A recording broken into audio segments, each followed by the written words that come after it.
दोस्तों आज की इस वीडियो में हम हिस्ट्री में आधुनिक भारत से संबंधित मोस्ट इंपॉर्टेंट क्वेश्चंस को पढ़ेंगे और यह वीडियो आपके सभी एग्जाम जैसे एसएससी जीडी सहित सभी परीक्षाओं के लिए जैसे railway, Delhi police, UP triple SC या उत्तर प्रदेश राज्य के सभी एग्जाम या किसी भी राज्य का सभी एग्जाम या भारत का कोई भी एग्जाम जो वनडे एग्जाम है उन सभी के लिए काफ़ी ज़्यादा यूजफुल यह वीडियो रहने वाली है। क्योंकि हिस्ट्री में दोस्तों सभी परीक्षाओं में प्रश्न पूछे जाते हैं तो इसलिए यह आपके लिए काफ़ी ज़्यादा यूजफुल रहने वाली वीडियो है। और मैंने आपके लिए सभी परीक्षाओं में पूछे हुए प्रश्नों को लिया है और साथ ही कई अच्छे लेवल की किताबों का अध्ययन करके मैंने प्रश्नों को लिया है और मैं सभी प्रश्नों को आपको पार्ट वाइज पढ़ाऊंगा।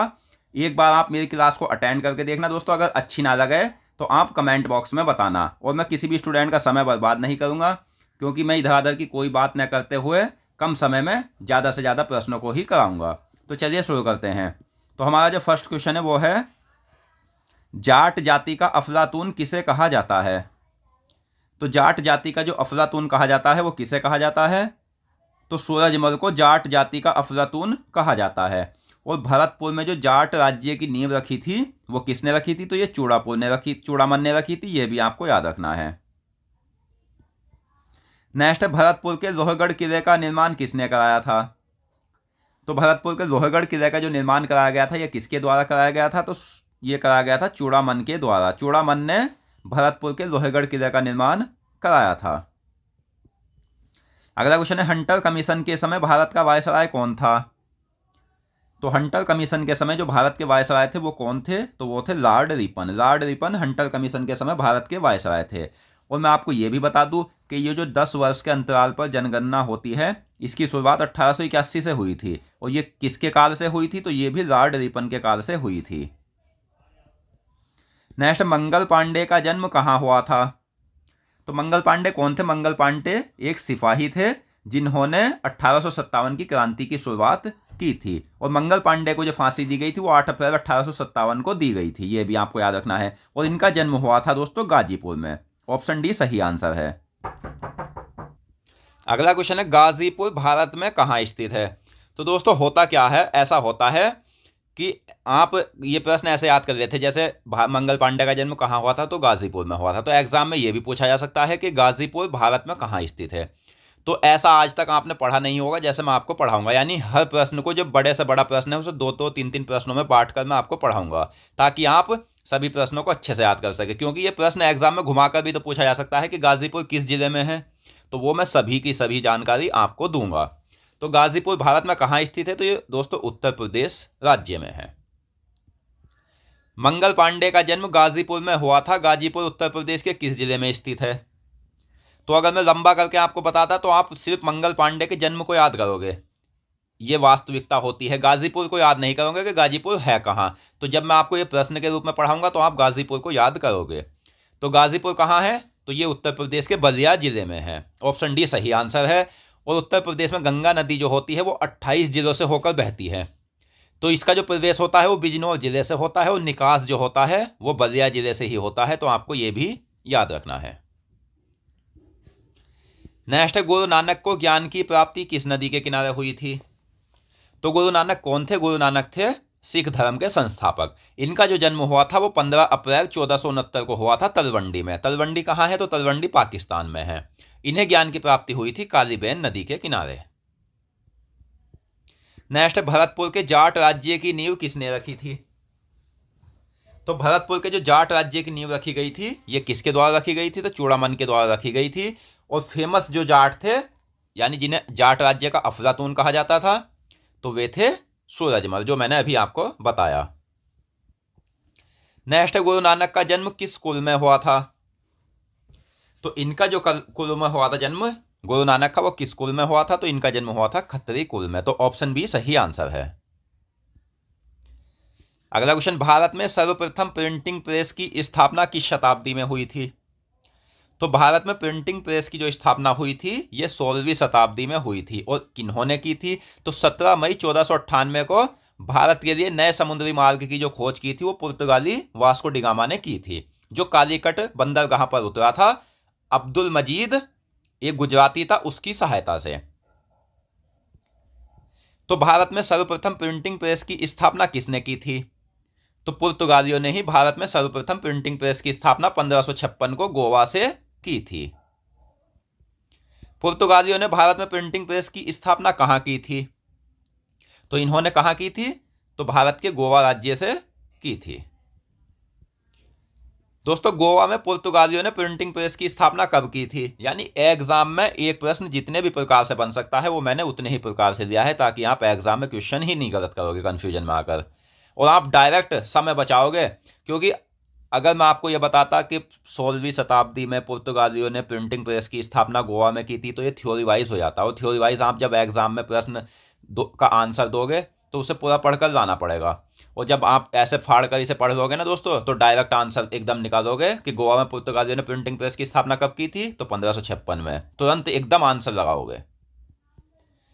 और यह भी वास्तविकता है कि थ्योरी वाइज आप किसी भी एक सब्जेक्ट को उतने कम समय में याद नहीं कर सकते जितना कम समय में आप ऑब्जेक्टिव याद कर लोगे, क्योंकि ये तो आपको ध्यान रखना होता है, ये हमसे एग्जाम में पूछा जाएगा। हमें तो सिर्फ ज़्यादातर ये ध्यान रखना है कि भारत में लाठी क्लब की स्थापना किसने की थी, ये हमें सिर्फ ध्यान रखना है, ये हमें देखते ही समझ आ जाएगा, परंतु आंसर हमें ये याद ज़्यादा रखना होता है। तो भारत में लाठी क्लब की स्थापना बाल गंगाधर तिलक ने की थी। अगला क्वेश्चन है, दक्कन में हैदराबाद के स्वतंत्र राज्य का संस्थापक कौन था? तो दक्कन में हैदराबाद के जो स्वतंत्र राज्य का संस्थापक था वो था दोस्तों चिनकिलिच खान। चिनकिलिच खान दक्कन में हैदराबाद के स्वतंत्र राज्य का संस्थापक था। चिनकिलिच खान का अन्य नाम क्या था? तो ये जो चिनकिलिच खान थे, इन्हें अन्य किस नाम से जाना जाता था? तो इन्हें निजाम उल मुल्क के नाम से भी जाना जाता था। और दोस्तों, अगर आपको यह वीडियो पसंद आ रही है तो प्लीज़ वीडियो को लाइक करें और हमारे चैनल को सब्सक्राइब भी करें। और मैं आपको यह भी बता दूं कि मैं किसी भी सब्जेक्ट को आपको अधूरा नहीं पढ़ाऊंगा, संपूर्ण ऐसे पढ़ाऊंगा कि जितना भी प्रीवियस है उसके आधार पर पढ़ाऊंगा। कोई और कई अच्छे लेवल की किताबों का अध्ययन करके पढ़ाऊंगा। आप सभी क्लासों को अटेंड करके मुझे कोई प्रश्न फिर बाहर निकाल कर दिखा देना, या कोई प्रैक्टिस सेट उठाकर दिखा देना अगर इनसे बाहर आपको कोई प्रश्न मिल जाए। नेक्स्ट है, गुरु नानक द्वारा देश में की गई यात्रा पंजाबी में क्या कहलाती है? तो गुरु नानक ने देश में एक यात्रा की थी जिसे पंजाबी में क्या कहा जाता है? तो उदासी कहा जाता है। ऑप्शन ए आपको याद रखना है। नेक्स्ट है, बाल विवाह और सामाजिक विभाजन प्रथाओं का विरोध किसने किया था? तो बाल विवाह और सामाजिक विभाजन प्रथाओं का जो विरोध किया था, यह किया था राजा राम मोहन राय ने, जिनका जन्म 1772 को बंगाल के हुगली में हुआ था। यह आपको याद रखना है। और दोस्तों, इन्होंने जो इन प्रथाओं का विरोध किया था वो किसके माध्यम से किया था? तो ब्रह्मा समाज के माध्यम से। कब किया था? 1828 में। अगला क्वेश्चन है, किस वर्ष को मार्ले मिंटो सुधार के नाम से जाना जाता है? तो मार्ले मिंटो सुधार के नाम से किस वर्ष को जाना जाता है? तो 1909 को। शेर पंजाब के नाम से किस गर्मपंथी नेता को जाना जाता है? तो शेर पंजाब के नाम से किस गर्मपंथी नेता को जाना जाता है? तो लाला लाजपत राय को। ऑप्शन बी सही आंसर है। अगला क्वेश्चन है, दिल्ली दरबार का आयोजन कब किया गया था? तो दिल्ली दरबार का जो आयोजन हुआ था दोस्तों वो 12 दिसंबर 1911 में हुआ था। तो ऑप्शन डी आपका सही आंसर है। नेक्स्ट, मित्र मेला संघ की स्थापना किसने की थी? तो मित्र मेला संघ की जो स्थापना की गई थी ये किसके द्वारा की गई थी? तो विनायक दामोदर सावरकर के द्वारा। विनायक दामोदर सावरकर के द्वारा मित्र मेला संघ की स्थापना हुई थी। गुरु नानक के पिता का नाम क्या था? तो इनके जो पिता का नाम था वो था कल्याण चंद और माता का नाम था सुलक्षणा देवी। अगला क्वेश्चन है, थियोसॉफिकल सोसाइटी का मुख्यालय न्यूयॉर्क से मुंबई कब स्थानांतरित हुआ था? तो थियोसॉफिकल सोसाइटी की स्थापना जो की थी वो न्यूयॉर्क में की थी मैडम ब्लॉट्सवत्स्की ने। और ये जो रहने वाली थी ये रूस की रहने वाली थी। तो इनका जो मुख्यालय बना था वो न्यूयॉर्क में बना था। कब बना था? तो 1877 में। और न्यूयॉर्क से जिनका मुख्यालय कहाँ आया था, इस सोसाइटी का मुख्यालय, तो वो मुंबई आ गया था। कब आया था? 1879 में। नेक्स्ट 1882 में थियोसॉफिकल सोसाइटी का अंतरराष्ट्रीय मुख्यालय कहाँ स्थापित हुआ था? तो ये आपको याद रखना है कि ये अंतरराष्ट्रीय मुख्यालय की बात हुई है जो 1882 में स्थापित हुआ था। कहाँ? तो ये अडियार मद्रास में स्थापित हुआ था। थियोसॉफिकल सोसाइटी किस धर्म के सिद्धांतों पर विश्वास रखती थी? तो थियोसॉफिकल जो सोसाइटी थी ये किस धर्म के सिद्धांतों पर विश्वास रखती थी? तो ये भारत के हिंदू धर्म पर विश्वास रखती थी। अगला क्वेश्चन है, गृह शासन आंदोलन किस आंदोलन को कहा जाता है? तो गृह शासन आंदोलन जो कहा जाता है ये होम रूल लीग आंदोलन को कहा जाता है, जिसकी स्थापना किसने की थी? बाल गंगाधर तिलक ने की थी। भारत में सर्वप्रथम होम रूल लीग आंदोलन किसने शुरू किया था? तो ये शुरू किसने किया था? तो बाल गंगाधर तिलक ने ये आंदोलन शुरू किया था। ऑप्शन बी आपका सही आंसर है। दोस्तों ये सभी के सभी प्रश्न कई कई बार एग्जाम में पूछे हुए हैं, आप इन्हें साधारण प्रश्न मत समझना, अच्छे से याद कर लेना। मैं तो आपसे ये बोल रहा हूं कि आप इन प्रश्नों को एक बार पढ़कर कोई प्रैक्टिस सेट उठाकर देखना, अगर इनमें से आपको प्रश्न ना मिले तो आप तब हमें कमेंट करके बताना। और मैं किसी भी सब्जेक्ट को आपको अधूरा नहीं पढ़ाऊंगा, सभी सब्जेक्ट की आप प्लेलिस्ट के अनुसार वीडियो आप हमारे चैनल पर पढ़ सकते हो, यानी उसमें सभी के सभी महत्वपूर्ण प्रश्नों को आप पढ़ लेना, उनसे बाहर आपको क्वेश्चन नहीं मिलेंगे। आदि ग्रंथ के लेखक कौन है? तो आदि ग्रंथ के लेखक कौन है दोस्तों? गुरु अर्जुन देव आदि ग्रंथ के लेखक है।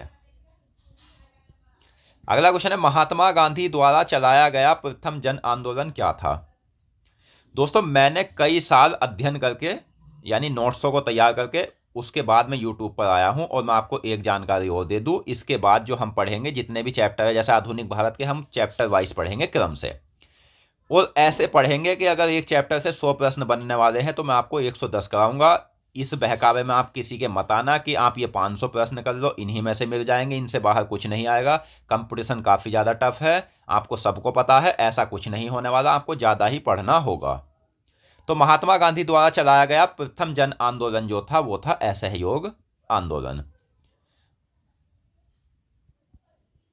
दिल्ली में स्वदेशी आंदोलन का नेतृत्व किसने किया था? तो दिल्ली में जो स्वदेशी आंदोलन का नेतृत्व किया गया था वो सैयद हैदर रजा के द्वारा किया गया था। ऑप्शन सी आपका सही आंसर है। इनकलाब जिंदाबाद का नारा किसने दिया था? तो इनकलाब जिंदाबाद का नारा दिया था क्रांतिकारी भगत सिंह ने। ऑप्शन बी आपका सही आंसर है। अगला क्वेश्चन, कोलंबस किस देश का मूल निवासी था? तो मैं आपको कोलंबस के बारे में बता देता हूं। कोलंबस कौन थे? तो कोलंबस तो इटली के निवासी थे और ये भारत की खोज के लिए निकले थे। तो इन्होंने क्या हुआ था, 1492 को अमेरिका की खोज की थी। और किस कारण की थी? जब ये भारत की खोज के लिए निकले थे तो ये रास्ता भटक गए थे और ये अमेरिका पहुंच गए थे, तो इस कारण अमेरिका की खोज हुई थी। किस सिख गुरु के उपदेशों का संकलन जपूजी या आदि ग्रंथ में किया गया है? जपूजी को आदि ग्रंथ भी कहते हैं, यह आपको याद रखना है। और किस सिख गुरु के उपदेशों का संकलन किया गया है? तो गुरु नानक का। और आदि ग्रंथ के लेखक गुरु अर्जुन देव है। एनी बेसेंट ने थियोसॉफिकल सोसाइटी की सदस्यता कहां ग्रहण की थी? तो एनी बेसेंट ने भी थियोसॉफिकल सोसाइटी की सदस्यता ग्रहण कर ली थी। कहां ग्रहण की थी? इंग्लैंड में। और ये किस देश की महिला थी? तो इंग्लैंड। ये एनी बेसेंट जो थी ये आयरिश महिला थी, ये भी आपको याद रखना है। एनी बेसेंट ने इंग्लैंड में थियोसॉफिकल सोसाइटी की सदस्यता कब ग्रहण की थी?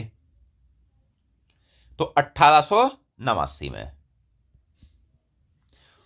और दोस्तों एनी बेसेंट जो थी ये कांग्रेस की प्रथम महिला अध्यक्ष थी, जिन्होंने 1917 में कांग्रेस की अध्यक्षता की थी। और 32वें अधिवेशन जो कलकत्ता में हुआ था उसकी ये अध्यक्ष बनी थी, ये भी आपको याद रखना है। और 32वें अधिवेशन में हुआ था क्या? इसमें झंडे को स्वीकार किया गया था। अगला क्वेश्चन है, 1892 के अधिनियम के दोष को दूर करना किसका उद्देश्य था? तो 1892 के अधिनियम के दोष को दूर करना मार्ले मिंटो सुधार 1909 का मुख्य उद्देश्य था। प्रथम विश्व युद्ध के दौरान कौन सा आंदोलन लोकप्रिय हुआ था? तो प्रथम विश्व युद्ध जो शुरू हुआ था वो जून 1914 में शुरू हुआ था और 1918 तक ये युद्ध चला था। तो इस दौरान जो प्रसिद्ध हुआ था यानी लोकप्रिय हुआ था वो कौन सा आंदोलन था? तो वो था होम रूल लीग आंदोलन, जिसकी शुरुआत बाल गंगाधर तिलक ने की थी। अगला क्वेश्चन है, कौन से सिख गुरु पुनर्जन्म तथा कर्म के सिद्धांत पर विश्वास रखते थे? तो ये सिख गुरु कौन थे? तो ये थे गुरु नानक। किस सोसाइटी की विचारधारा को देव विज्ञान की संज्ञा दी गई है? तो वह सोसाइटी जिसकी विचारधारा को देव विज्ञान की संज्ञा दी गई है थियोसॉफिकल सोसाइटी। द्वितीय पुर्तगाली अभियान भारत कब आया था? तो द्वितीय पुर्तगाली अभियान आया था 13 बड़े जहाज लेकर 1500 ईस्वी में। और किसके नेतृत्व में आया था? पेड्रो अल्वारेस कैब्रोल के नेतृत्व में आया था। और किस कारण आया था? तो सबसे पहले जब वास्को डी गामा आया था तो वो यहां से क्या ले गया था? काली मिर्च और मसाले ले गया था। तो वो जाकर जब वो पुर्तगाल लिस्बन लौटा तो वहाँ उसके दाम 60 गुना ज़्यादा महंगे लगे थे। तो दोस्तों इस कारण पुर्तगाली फिर और भारत में आए। तो द्वितीय पुर्तगाली अभियान आया था ये 1500 ईस्वी में। 1500 ईस्वी में द्वितीय पुर्तगाली अभियान किसके तहत 13 जहाज के बेड़े का नायक बनकर भारत आया था? तो ये मैंने अभी आपको बताया, पेड्रो अल्वारेस कैब्रोल के नेतृत्व में। बंगाल में इजारेदारी प्रथा किसने शुरू की थी? तो बंगाल में इजारेदारी प्रथा शुरू की थी मुर्शीद कुली खान ने। 22 दिसंबर 1539 को करतारपुर में किस सिख गुरु की मृत्यु हुई थी? तो 22 दिसंबर 1539 में हुई थी गुरु नानक की मृत्यु और करतारपुर में हुई थी। दोस्तों आपको मैं एक बात और बता दूं, जैसे ये होता है थ्योरी वाइज के सिख धर्म के संस्थापक गुरु नानक थे, जिनका जन्म तलवंडी में हुआ था और बाद में आया था इनकी मृत्यु करतारपुर में हुई थी। तो आप ये मत समझना मैं जहाँ से स्टार्ट करूँगा यानी थ्योरी वाइज ही जो अच्छे अच्छे इंपॉर्टेंट क्वेश्चन है ना सीरीज वाइज, वही मैं आपको ऐसे ही पढ़ा रहा हूँ। अगर आपको ये प्रश्न जैसे गुरु नानक सिख धर्म के संस्थापक थे अगर 10वें नंबर पर मिलेगा तो अगर 15वें नंबर पर मिलेगा तो उससे नेक्स्ट क्वेश्चन ही मिलेगा। ये नहीं कि कभी जड़ पर पहुंच गए और कभी चोटी पर पहुंच गए, ऐसा नहीं है दोस्तों, आपको सीरीज वाइज ही क्वेश्चन मिलेंगे। इससे क्या होगा कि आपका संपूर्ण चैप्टर भी कंप्लीट हो जाएगा और बाद में मैं आपको टॉपिक वाइज पढ़ा दूंगा संपूर्ण निचोड़ के साथ, फिर तो आपको क्वेश्चन बाहर देखने की उम्मीद ही मत समझना। निम्न जातियों को ब्राह्मणवादी व्यवस्था से मुक्त कराने हेतु किसकी स्थापना हुई थी? तो निम्न जातियों को ब्राह्मणवादी व्यवस्था से मुक्त कराने हेतु सत्यशोधक समाज की स्थापना हुई थी और सत्यशोधक समाज की स्थापना 1873 में पुणे में हुई थी। और किसने की थी? तो ये की थी ज्योतिबा फुले ने। ज्योतिबा फुले को हम गोविंदराव फुले के नाम से भी जानते हैं। अगला क्वेश्चन, बहुपत्नी प्रथा तथा सती प्रथा का विरोध किसने किया था? तो बहुपत्नी प्रथा और सती प्रथा का विरोध किया था राजा राम मोहन राय ने। और सती प्रथा को जब भारत में बंद किया गया था वो 1829 में किसने बंद किया था दोस्तों? 1829 में लॉर्ड विलियम बेटिंग ने। और इसमें जो साथ थे इनके तो राजा राम मोहन राय भी साथ थे। आयरिश महिला एनी बेसेंट किस समिति से संबंधित थी? तो एनी बेसेंट जो थी ये थियोसॉफिकल सोसाइटी से संबंधित थी। ऑप्शन सी सही आंसर है। अगला क्वेश्चन है, उग्रवाद एवं क्रांतिकारी राष्ट्रवाद का सामना करना किस सुधार का उद्देश्य था? तो उग्रवाद एवं क्रांतिकारी राष्ट्रवाद का सामना करना था मार्ले मिंटो सुधार का उद्देश्य। अगला क्वेश्चन है, 1909 में भारत के सचिव कौन थे? तो 1909 में जो भारत के सचिव थे वे थे मार्ले।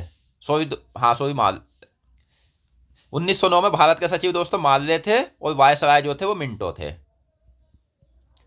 अगला क्वेश्चन है, गुरु नानक की मृत्यु कहाँ हुई थी? तो इनकी मृत्यु 22 दिसंबर 1539 में कहाँ हुई थी? करतारपुर में हुई थी। गुरु नानक ने अपना उत्तराधिकारी किसे बनाया था? तो गुरु नानक ने अपना उत्तराधिकारी किसे बनाया था? तो इन्होंने बनाया था लहना को, जो आगे चलकर गुरु अंगद के नाम से प्रसिद्ध हुआ था। तो आपको अगर ऑप्शन में ये दोनों मिलेंगे तो दोस्तों इनमें से सही होगा, यानी लहना को ही गुरु अंगद के नाम से जाना जाता है। अगला क्वेश्चन है, गुरु अंगद का अन्य नाम क्या था? तो इनका जो अन्य नाम था वो था लहना। अगला क्वेश्चन है, कोलंबस ने अमेरिका की खोज कब की थी? तो कोलंबस के द्वारा जो अमेरिका की खोज की गई थी ये कब की गई थी? तो 1492 को। मैगलन कहाँ का निवासी था? तो मैगलन जो था दोस्तों ये पुर्तगाल का निवासी था। ऑप्शन सी आपका सही आंसर है। अगला क्वेश्चन है, 1909 में भारत के वायसराय कौन थे? तो 1909 में जो भारत के वायसराय थे ये थे मिंटो। पुर्तगालियों ने अपनी पहली फैक्ट्री कहाँ स्थापित की थी? तो पुर्तगालियों ने जो अपनी पहली फैक्ट्री स्थापित की थी वो 1503 में स्थापित की थी। कहाँ की थी? तो कोचीन में की थी। ऑप्शन सी सही आंसर है। अगला क्वेश्चन है, कोचीन में पुर्तगालियों ने अपनी पहली फैक्ट्री कब स्थापित की थी? यानी ऐसे भी एग्जाम में प्रश्न पूछा जा सकता है और मैं आपको सभी उतने प्रकार से प्रश्न कराऊंगा जितने प्रकार से वो एग्जाम में पूछ सकता है। तो 1503 में। अगला क्वेश्चन है, थियोसॉफिस्टों ने अपने दार्शनिक सिद्धांत किस धर्म से ग्रहण किए हैं? तो थियोसॉफिकल सोसाइटी जो थी वो हिंदू धर्म के सिद्धांत पर चल रही थी, लेकिन यहाँ बात हुई है थियोसॉफिस्टों की। तो थियोसॉफिस्टों ने अपना दार्शनिक सिद्धांत ग्रहण किए हैं हिंदू और बौद्ध धर्म दोनों धर्म से। अगला क्वेश्चन है, गुरु नानक की माता का नाम क्या था? तो इनकी माता का नाम क्या था? पिता का नाम था तो कल्याण चंद, माता का नाम था सुलक्षणा देवी। ऑप्शन ए सही आंसर है। दोस्तों अगर आपको ये प्रश्न अच्छे लग रहे हैं और अगर आपको हमारी मेहनत पसंद आ रही है तो प्लीज़ हमारे चैनल को सब्सक्राइब जरूर करना और हमें कमेंट तो जरूर करना। कमेंट करके तो बता ही देना कि आपको यह वीडियो कैसी लगी। तो मार्ले मिंटो सुधार किस समिति के आधार पर पारित किया गया था? तो मार्ले मिंटो सुधार जो पारित किया गया था वो कौन सी समिति थी? वो थी समिति सर अरुंडेल समिति, जिसके आधार पर 1909 में मार्ले मिंटो सुधार पारित किया गया था। पीटर मुंडी कहाँ का निवासी था? तो पीटर मुंडी की अगर हम बात करें तो ये कहाँ का निवासी था? तो ये था दोस्तों इंग्लैंड का निवासी। अगला क्वेश्चन है, गुरु नानक किस शासक के समकालीन थे? तो गुरु नानक जो थे ये इब्राहिम लोदी के समकालीन थे। ऑप्शन ए सही आंसर है। और इब्राहिम लोदी कौन थे? तो ये लोदी वंश के अंतिम शासक थे, जिनके बीच युद्ध हुआ था 21 अप्रैल 1526 को, पानीपत की प्रथम लड़ाई। बाबर और इब्राहिम लोदी के मध्य इस युद्ध में इब्राहिम लोदी मारा गया था, बाबर विजयी हो गया था और इस युद्ध के बाद भारत में मुगल साम्राज्य की स्थापना हुई थी।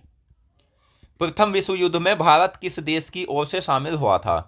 तो जून 1914 में जब प्रथम विश्व युद्ध हुआ था तो इसमें भारत जो शामिल हुआ था दोस्तों इंग्लैंड की तरफ से शामिल हुआ था।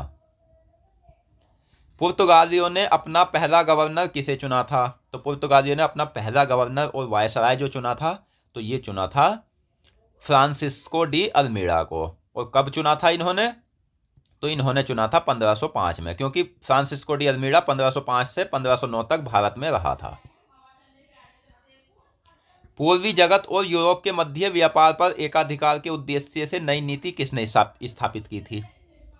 तो ये किसने स्थापित की थी? तो ये की थी फ्रांसिस्को डी अल्मीड़ा ने। अगला क्वेश्चन है, अल्मीड़ा ने पूर्वी जगत और यूरोप के मध्य व्यापार पर एकाधिकार के उद्देश्य से नई नीति कब स्थापित की थी? तो इस क्वेश्चन का सही आंसर है 1505 में। प्रथम विश्व युद्ध कब आरंभ हुआ था? तो प्रथम विश्व युद्ध यह भी मैंने आपको बताया जून 1914 में आरंभ हुआ था और 1918 को यह समाप्त हुआ था। प्रथम विश्व युद्ध में एक तरफ तथा दूसरी तरफ कौन कौन से देश थे? क्योंकि दोस्तों ये तो आपको पता है कि जब युद्ध होता है तो दो व्यक्तियों या दो देशों के बीच या मतलब दो ही चीज़ों के बीच होता है। तो एक देश, एक तरफ तो थे ब्रिटेन, फ्रांस, इटली, रूस, जापान और अमेरिका। दूसरी तरफ थे जर्मनी, ऑस्ट्रिया, हंगरी और तुर्की। तो ये आपको याद कर लेने हैं। नेक्स्ट है, वह सिख गुरु कौन थे जो चैतन्य महाप्रभु एवं कबीरदास के समकालीन थे? तो वे सिख गुरु कौन थे जो चैतन्य महाप्रभु और कबीरदास के समकालीन थे? तो गुरु नानक थे। विधवा विवाह का समर्थन किसने किया था? इन्होंने बहुपत्नी का तो विरोध किया था, सती प्रथा का विरोध किया था, लेकिन दोस्तों विधवा विवाह का इन्होंने समर्थन किया था। तो ये कौन थे? राजा राम मोहन राय। देवेंद्रनाथ टैगोर किसके पिता थे? तो देवेंद्रनाथ टैगोर किसके पिता थे? तो ये थे रविंद्रनाथ टैगोर के। देवेंद्रनाथ टैगोर का जन्म कब हुआ था? तो इनका जन्म कब हुआ था? 1817 में। और मैं आपको इनके बारे में बता देता हूँ, राजा राम मोहन राय की मृत्यु के बाद जो ब्रह्मा समाज को संभाला था, यानी इसकी जो बागडोर संभाली थी वो किसने संभाली थी? तो वो देवेंद्रनाथ टैगोर ही थे। किस मुगल शासक के समय गुरु नानक की मृत्यु हुई थी? तो गुरु नानक की मृत्यु किस मुगल शासक के समय हुई थी? तो हुमायूं के। और हुमायूं कौन था? बाबर का पुत्र था। अगला क्वेश्चन, भारत में प्रथम पुर्तगाली गवर्नर एवं वायसराय कौन था? तो भारत में प्रथम पुर्तगाली गवर्नर और वायसराय था फ्रांसिस्को डी अल्मीड़ा। नेक्स्ट है, अल्मीड़ा भारत में कब से कब तक रहा था? तो ये मैंने अभी आपको बताया था 1505 से 1509 तक। तो दोस्तों आज की इस वीडियो में हमने आधुनिक भारत से संबंधित महत्वपूर्ण प्रश्नों को पढ़ा और मैं आशा करता हूँ ये क्वेश्चन आपको अच्छे से समझ आ गए होंगे। और दोस्तों अगर आपको यह वीडियो पसंद आई हो तो प्लीज़ इस वीडियो को लाइक करें और साथ ही हमें कमेंट बॉक्स में बताएं कि आपको यह वीडियो कैसी लगी। तो मिलते हैं नेक्स्ट वीडियो में। धन्यवाद।